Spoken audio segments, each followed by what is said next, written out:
the stream should be live now.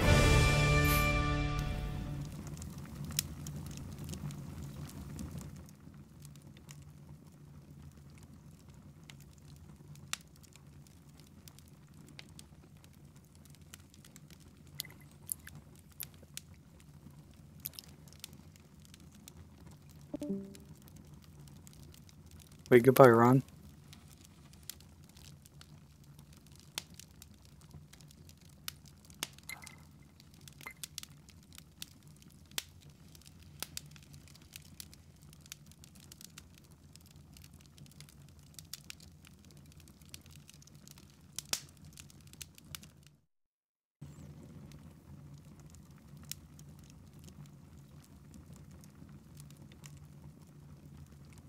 What is this, Kanye? This is a nice Yule log where we all get together by the fire, all have a nice chat, and enjoy our whiskey. That's how you celebrate Christmas.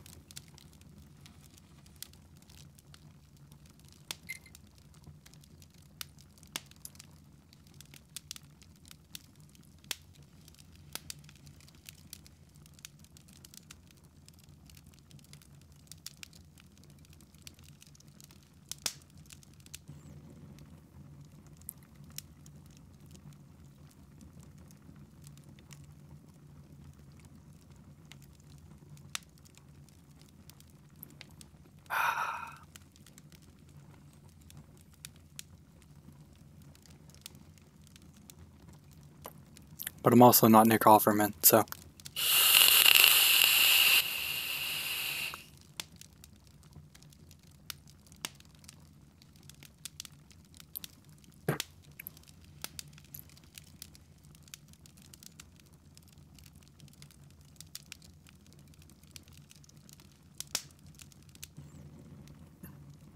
Wait, why does Ron keep scotch in the bathroom? Can someone please explain?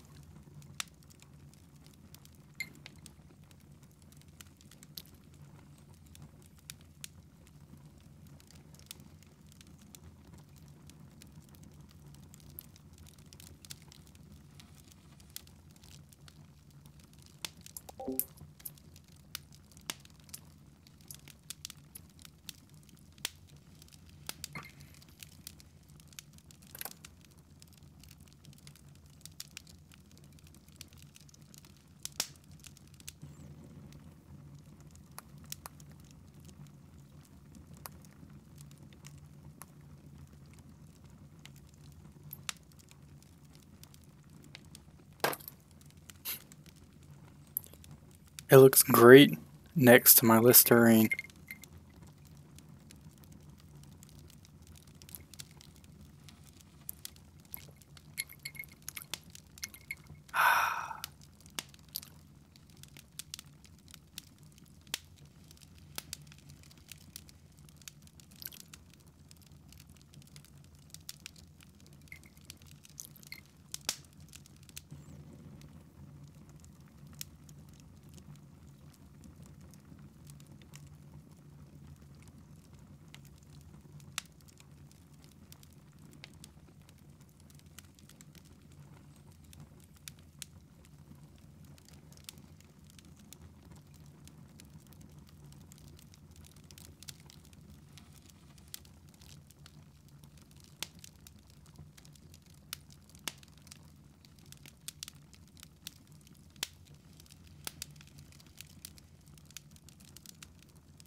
You know, this would go even better if we had some conversation.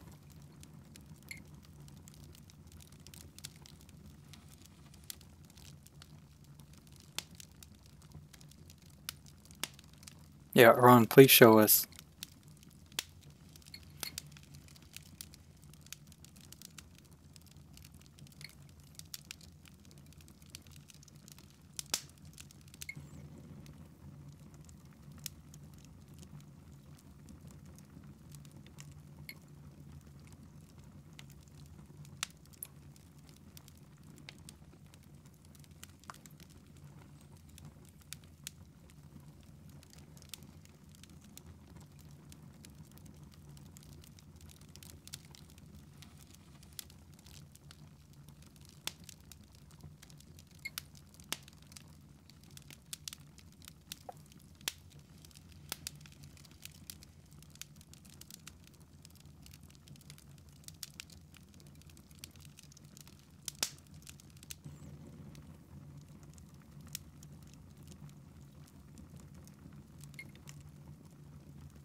Wait, Fire, who's your first favorite? Wait, what is this? I mean, that's still better than third. Now, usually everyone's third. Kanye, of course I'm playing Clan Ed. What else am I going to be playing? I don't want this on the IRL genre. If people found out about me, then I'd become famous. Then I wouldn't have time to even fix Akiobot half the time.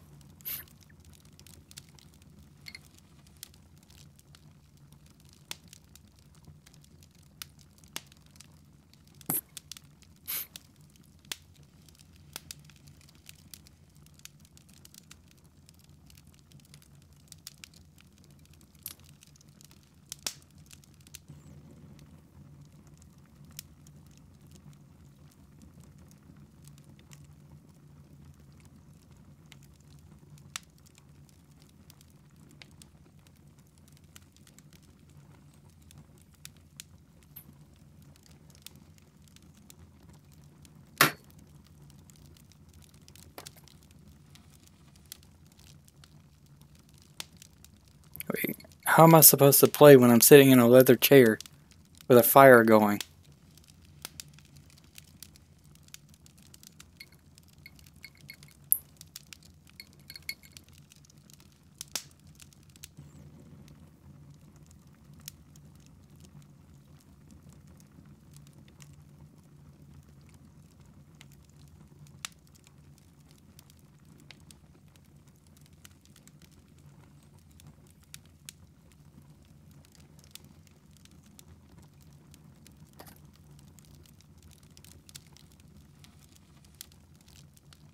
Oh my god, I got a Snapchat. What the...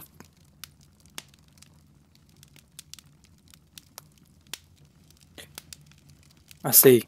Ron really does have a bottle of scotch right next to his Listerine bottle.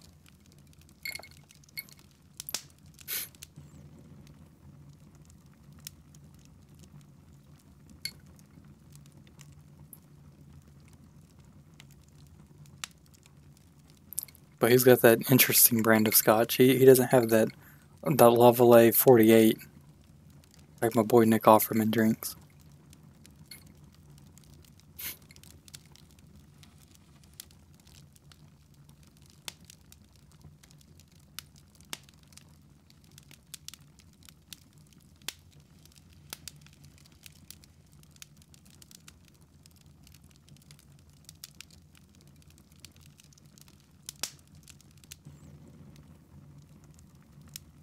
And trust me, you don't have to worry about me changing. I wear the same outfit every day.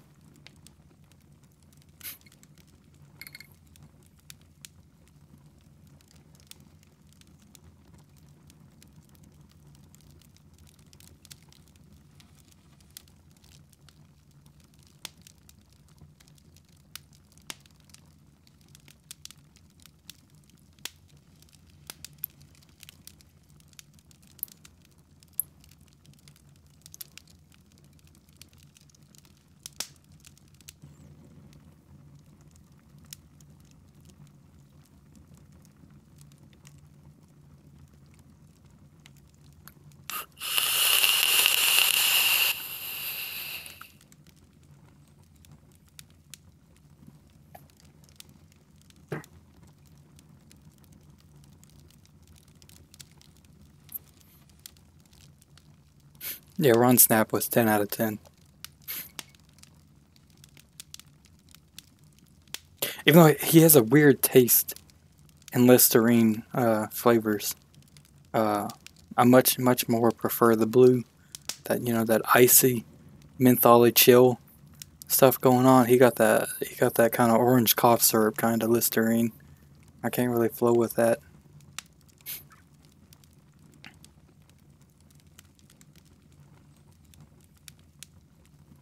Wait, is the Listerine $30 good, or is the Scotch $30 good?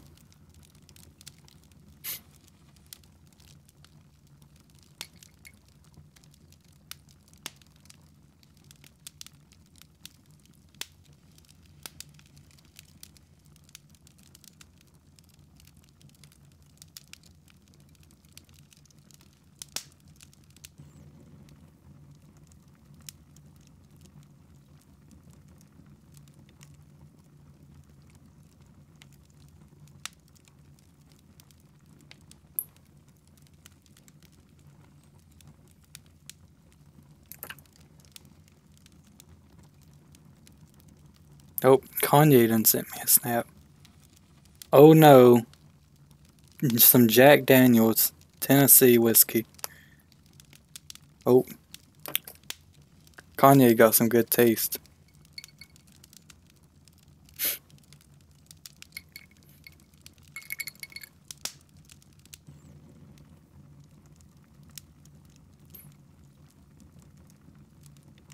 I wish I had some actually.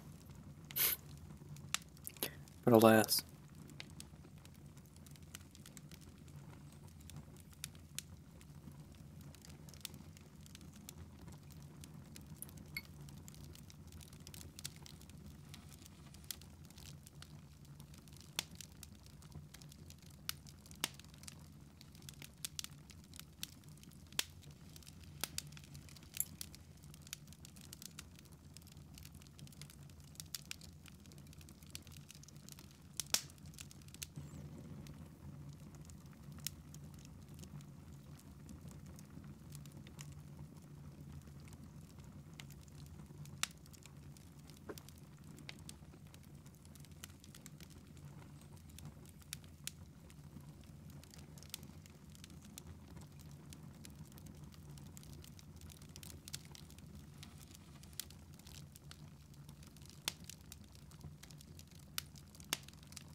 Kanye, have you ever tried the Tennessee Fire? That's my go-to.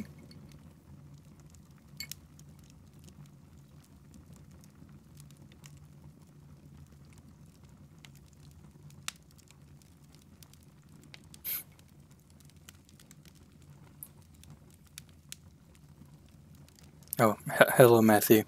It's nice of you to join us on this Christmas Eve at 2 in the morning.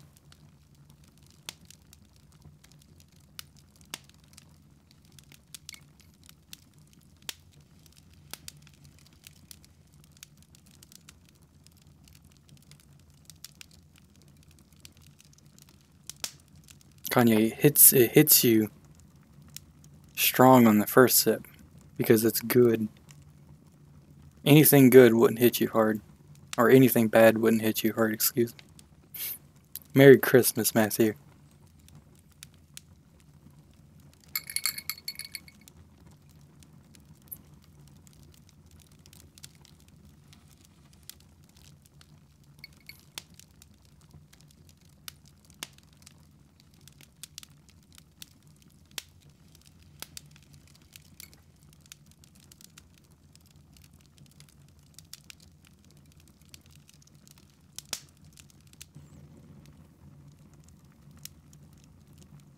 You can't get the boys in here because the boys asleep. Feels bad, man. Oh, one of the boys, Sam. How are you, my friend? It's nice of you to join me on this Christmas Eve. Nice of you to pull up a chair, sit by the fire. Why are the boys playing such a terrible game? I'm sorry. Could be sitting by the campfire.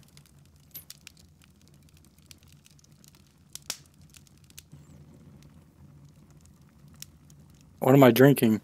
I am drinking whatever was left of my Captain Morgan, but then I mixed some Jim Beam because I didn't have enough Captain Morgan, and it's okay. It's iffy.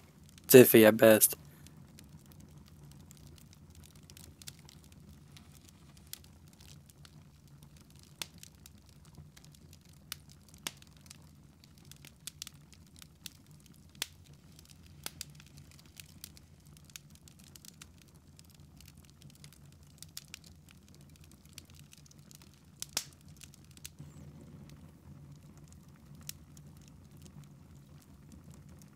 Volskaya, I feel you. Never heard of that brand, but whatever floats your boat.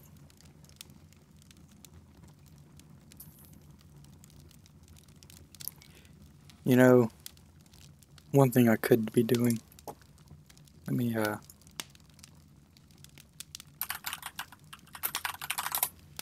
about I read a Christmas story? That's something, right?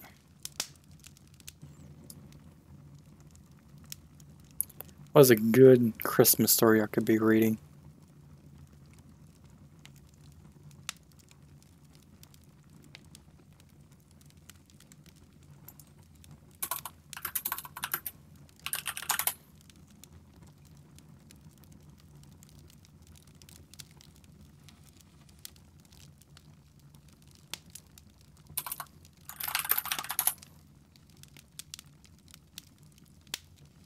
The most dangerous game. That's a good story to tell.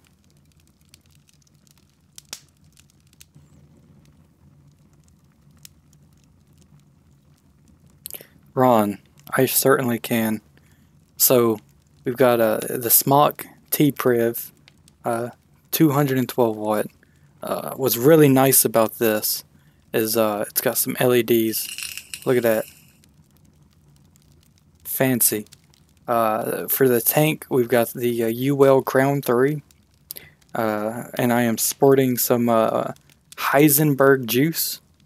Heisenberg, as we know, is a famous chemist, most notably known for his meth manufacturing. A lot of people know him for some other chemistry-related things, but he actually became famous when he started working on a television show called Breaking Bad, and he converted to making meth. So yeah. So anyway, so Heisenberg, it's called Heisenberg Blue. It's a blue raspberry concoction. It's fascinating, to be honest. It's fucking delicious.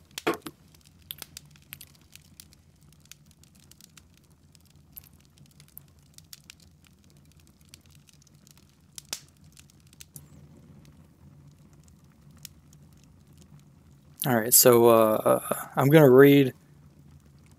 I'm gonna read The Gift of the Magi by O. Henry.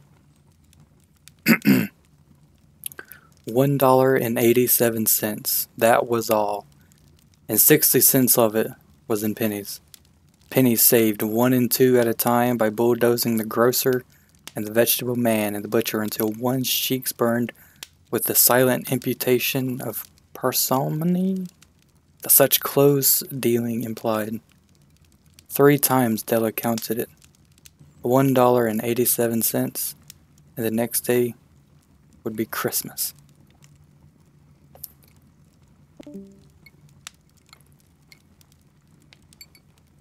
Oh, I've apparently ran off somebody. There was clearly nothing left to do but flop down on the shabby little couch and howl. So Della did it, which instigates the moral reflection that is life, made up of sobs, sniffles, and smiles, with sniffles predominating. By the way, I am also refilling my glass. Don't think I'm not doing that. So, and I'm switching hands as I'm still reading. While the mistress of the home is gradually subsiding from the first stage to the second. Oh, cross my legs. Take a look at the home. A furnished flat at $8 per week. It did not exactly beggar description, but it certainly had that word on the lookout for the mendicancy squad. The vestibule. How is this supposed to be a kid's story? In the vestibule below was a letterbox into which no letter would go, and an electric button from which no mortal finger could coax a ring. Also appertaining thereunto was a card bearing the name Mr. James Dillingham Young. The Dillingham had been flung to the breeze during a former period of prosperity, when its processor being paid $30 per week. Now, when the income was shrunk to $20, the letters of Dillingham looked blurred, as though they were thinking seriously of contracting to a modest and unassuming D. The D. But whenever Mr. James Dillingham Young came home and reached his flat above, he was called Jim, and greatly hugged by Miss James Dillingham Young, already introduced to you as Della. Where the hell does Della come from in that name? Which is all very good.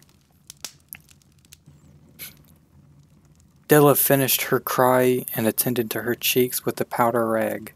She stood by the window and looked out dully at a gray cat, walking a gray fence in a gray backyard. Tomorrow would be Christmas Day, and she had only $1.87 with which to buy Jim a present. So I guess she couldn't buy a pack of chewing gum. She had been saving every penny she could for months, with this result. $20 a week doesn't go far. Expenses had been greater than she had calculated. They always are. Only $1.87 to buy a present for Jim. Why did they feel the need to repeat that? Her Jim. Well, obviously that's her Jim. Many a happy hour she had spent planning for something nice for him. Something fine and rare and sterling. Something just a little bit near to being worthy of the honor of being owned by Jim. I guess it's an honor if you're owned by Jim. Okay. There was a pier glass between the windows of the room.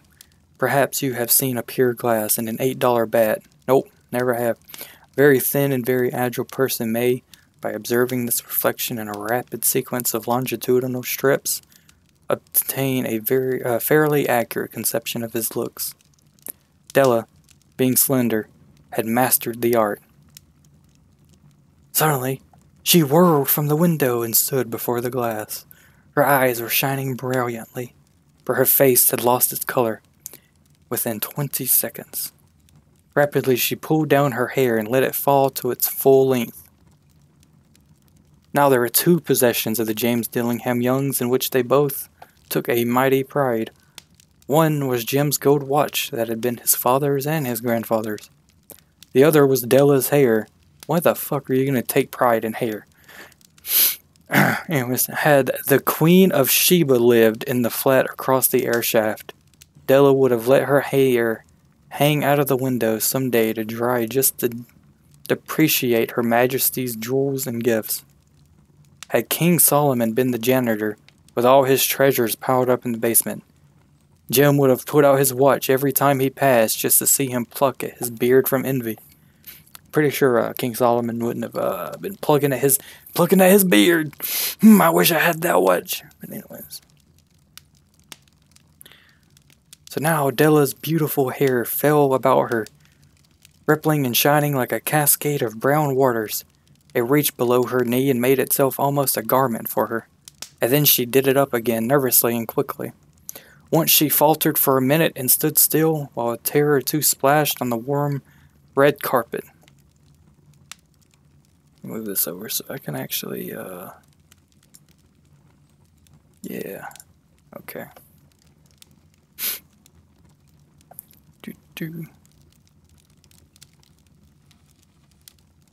Alright, people still here? Are we still following? We following this story of Della and some other person named Jim, not from the office. Alright. On went her old brown jacket. On went her old brown hat. Why are they both brown? Okay. With a whirl of skirts and with the brilliant sparkle still in her eyes, she clattered out of the door and down the stairs to the street. Where she stopped, the sign read, Me Safroni Hair. What the fuck? MME. Me Safroni. It's like Misa Jar Jar Binks. Hair goods of all kinds. Went ate up Della ran and collected herself, panting, Madam, large, too white. Chilly hardly looked the Safroni. What? Okay. Will you buy my hair? Asked Della. I buy hair, said Madam. Take your hat off, and let's have a sight of the looks of it. What the fuck? Down rippled the brown cascade. $20, said Madam, lifting the mass with a practiced hand. Give it to me quick, said Della. Oh, and the next 2 hours tripped by on rosy wings. Forget the hashed metaphor. She was ransacking the stores for Jim's present. She found it at last. It surely had been made for Jim and no one else. There was no other like it in any of the stores, and she had turned all of them inside out. It was a platinum fob chain, simple and chaste in design, properly proclaiming its value by substance alone, and not by woolhead, meretricious ornamentation. Okay, as all good things should do.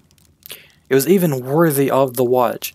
Why the hell is the watch capitalized? Like it's a...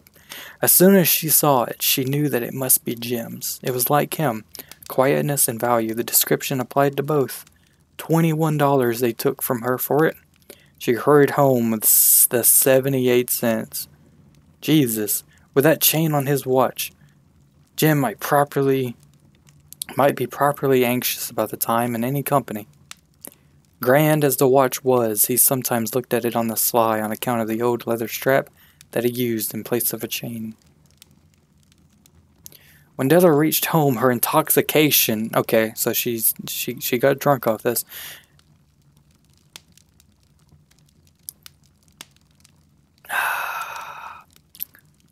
Her intoxication gave way a little to prudence and reason.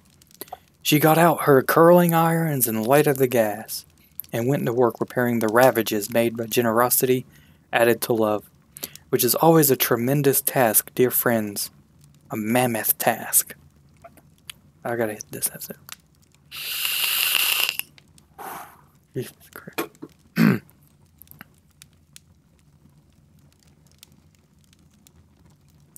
Within 40 minutes, her head was covered with tiny, clothesline curls that made her look wonderfully like a truant schoolboy. She looked at her reflection in the mirror long, carefully and critically. If Jim doesn't kill me, she said to herself, before he takes a second look at me, he'll say I look like a Coney Island chorus girl. But what could I do? Oh, what could I do with $1.87? Could have bought a pack of chewing gum. I don't... At 7 o'clock, the coffee was made and the frying pan was on the back of the stove, hot and ready to cook the chops. The chops. Like mutton chops or pork chops, I don't know. Jim was never late. Della doubled the fob chain in her hand and sat on the corner of the table, near the door that he always entered. Then she heard his step on the stair, away down on the first flight, and she turned white for just a moment. She had a habit of saying little silent prayers about the simplest everyday things, and now she whispered, Please God, make him think I am still pretty. Girl, you can still be hot to this man, don't you worry. The door opened and Jim stepped in and closed it. He looked thin and very serious. Oh, no, we ain't drinking, we're just gonna stare at it, Nick. Is that what we're gonna do? Oh, yep, there.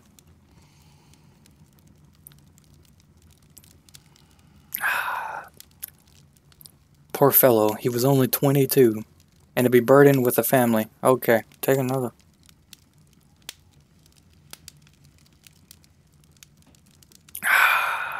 Okay. And to be burdened with a family. He needed a new overcoat, and he was without gloves. Jim stepped inside the door, as immovable as a setter, a sin of a quail. Jesus, whoo. Alright. How much of a... Good God. His eyes were fixed upon Della, and there was an expression in them that she could not read, and it terrified her. It was not anger, nor surprise, nor disapproval, nor horror, nor any of the sentiments that she had been prepared for. He simply stared at her fixedly, with that peculiar expression on his face. Della wriggled off the table and went for him. "Jim, darling," she cried, "don't look at me that way. I had my hair cut off and sewed it because I couldn't have lived through Christmas without giving you a present." I'm pretty sure you could have lived through that. "It'll grow again. You won't mind, will you? I just had to do it. My hair grows awfully fast. Say Merry Christmas, Jim. Let's be happy. You don't know what a beautiful, nice gift I've got for you." "You've cut off your hair?" asked Jim, laboriously, as if he had not arrived at that patent fact yet, even after the hardest mental labor. Buddy, I feel you on that hard mental labor. You know, I deal with this clan at Discord people all the time, I'm telling you. "Cut it off and sewed it," said Della. "Don't you like me just as well anyhow? I am me without my hair, ain't I?" Jim looked about the room curiously. "You say your hair is gone?" he said with an air almost of idiocy. Yep, I'm just like Jim, I'm telling you. Just can't read the situations. "You needn't look for it," said Della. "It's sewed. I tell you, sewed and gone too. It's Christmas Eve, boy. Be good to me, for it went for you. Maybe the hairs of my head were numbered," she went on with a sudden serious sweetness, "but nobody could ever count my love for you. Shall I put the chops on, Jim?"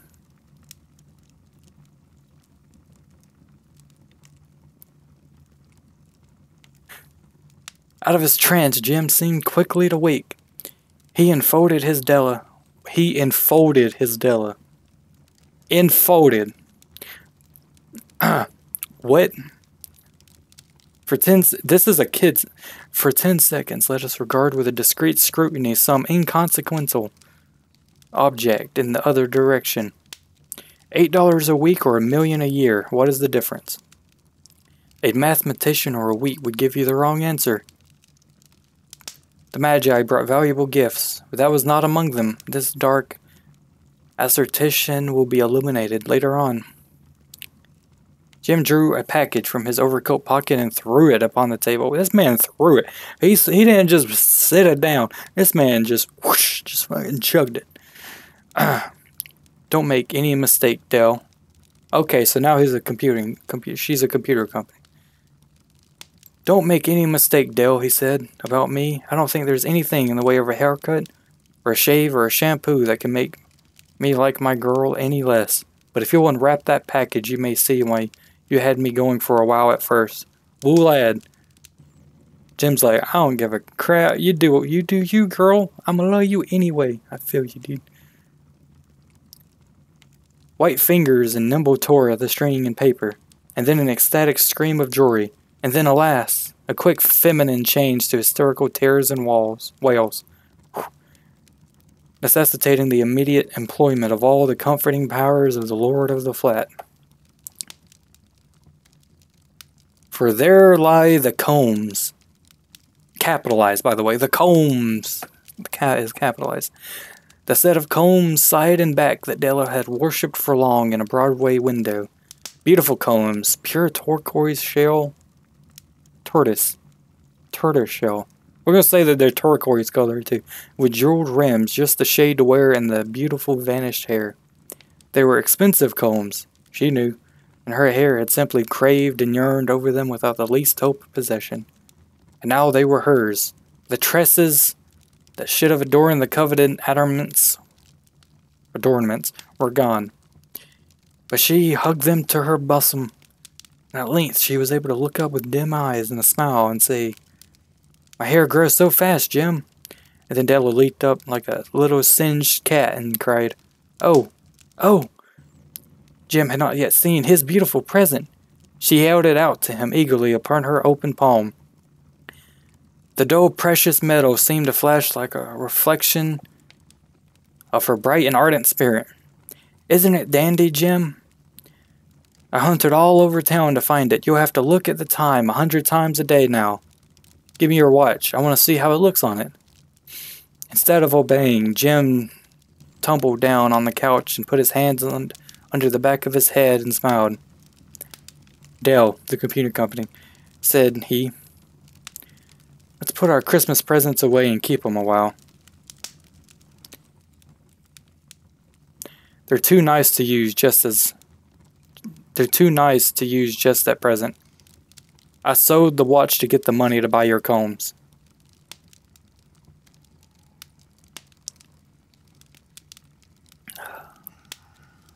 And now suppose you put the chops on.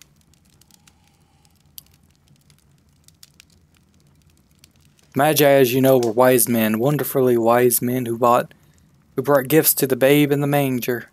They invented the art of giving Christmas presents. Being wise, their gifts were no doubt wise ones, possibly bearing the privilege of exchange in case of duplication.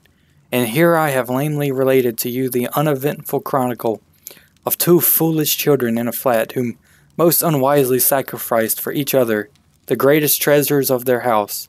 But in a last word to the wise of these days, let it be said that of all who give gifts, these two were the wisest. Of all who give and receive gifts such as they are wisest. Everywhere they are wisest. They are the Magi. So, TLDR, homegirl sold her prized possession, the hair. Homeboy sold his prized possession, the watch. Alright, so that they could both afford Christmas gifts for one another. Well, he bought combs for her hair that she sold, and she bought a damn chain for the watch that he sold. So,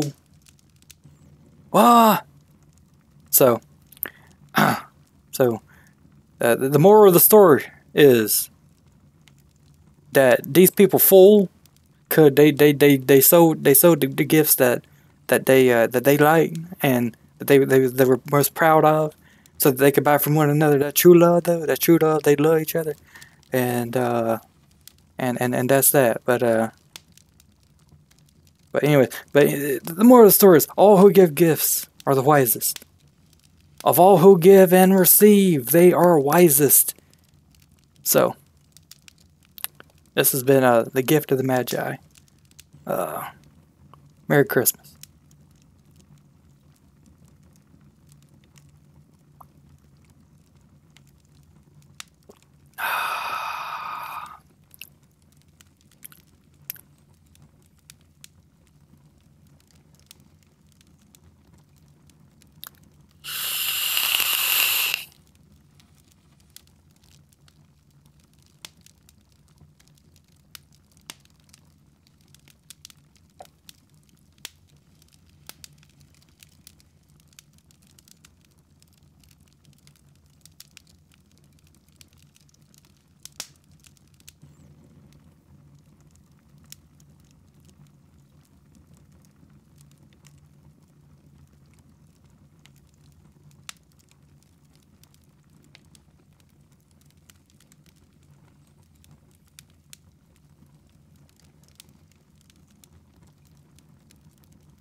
Alright, I got a couple more minutes before this video finishes, so I'll read one more little quick, good Christmas story. This one shouldn't take as long. The deal was simple. We get to ask him a couple of questions, and he got to ask us a couple of questions. A bit odd, if you ask me. What could the devil possibly want to know from us? I couldn't tell you. Is heaven real? I asked. Yes, he replied, his voice like dying embers in a fireplace. And so is hell. Who goes to heaven? Whoever God wants there. I'm afraid that's much too vague for us. What's that like? He asked, his eyes perking up. I'm sorry. What's it like to be afraid? A bit confused, I tried my best to describe the feeling of fear. My explanation was a bit clumsy, but he appeared to be satisfied with it. Why did you want to know? I asked. Because when God made me, he didn't give me the ability to feel fear. I can't feel lots of things. What can you feel? Pain. I got us back on track. Can you elaborate on your answer from before about heaven? Of course. Heaven is open to all of God's creations, whatever they do. I breathed a sigh of relief. When I was called in, the people in charge told me that my primary objective was to secure information on how humanity could get to heaven. With that sorted, anything else I gathered was a bonus. Are you going to heaven too, since you were created by God? I asked. I could, but I won't, he replied. Why? Because I committed the most egregious sin. I did something only God was supposed to do. What's that? I tried to create angels. That didn't work out. My angels were made in my image, so I guess I'm to blame.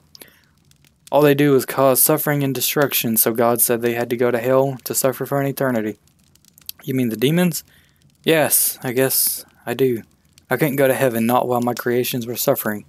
So I decided that when the time came, I would travel to hell and suffer with them. Why? Because I love them. I checked my watch. Time's almost up. Yes, it is, he replied. I have to go back and get debriefed, I said, preparing to leave the facility. They'll be ecstatic when they get the good news. And what might that be? That no matter what we do, we're going to heaven. But you're not, or anyone else for that matter. But, I said, my voice wavering, you said. Yes, I know what I said, my child, but you're not one of God's creations, he said with a tone I would mistake for sadness if I didn't know better. You're one of mine. Merry Christmas.